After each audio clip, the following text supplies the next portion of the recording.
Vijayawada హైవేకు IT కంపెనీలు queue కట్టనున్నాయి.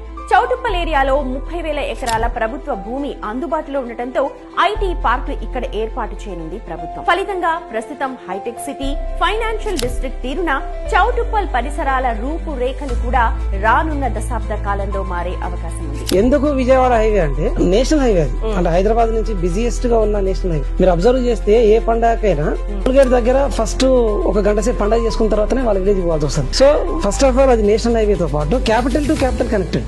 Ramoji film city one of the biggest film city. మనం దాంతో పాటుగా కొత్తపేటలో ఉన్న ఫ్రూట్ మార్కెట్ వచ్చేసి HMDA లాజిస్టిక్స్ కింద బాటసింగరం ట్రాన్స్ఫర్ చేశారు. దాంతో పాటు విజయవాడ హైవే ఇప్పుడు దండమల్కాపురం వరకు 8 లేన్ ఎక్స్పాన్షన్ అవుతుంది. 8 ఫ్లైఓవర్స్ ఆల్రెడీ బిల్డ్ అయ్యింది. అంటే ఇవన్నీ వస్తున్నాయని చెప్పట్లేదు, మనం ఆల్రెడీ వచ్చినాయి. Dandumalkapuram industrial area, green industrial park, MSME అంటే medium and small scale industries ఏసియాలోనే బిగ్గెస్ట్.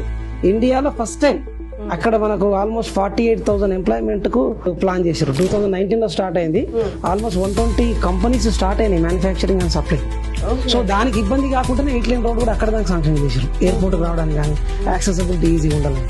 ఆంధ్రాకి ఎట్లయితే సీ పోర్ట్ ఇచ్చారో తెలంగాణకు డ్రై పోర్ట్ ఇస్తాం మనం. అదాని గ్రూప్ వాళ్ళు 1100 ఎకర్స్ తీసుకుంటున్నాం.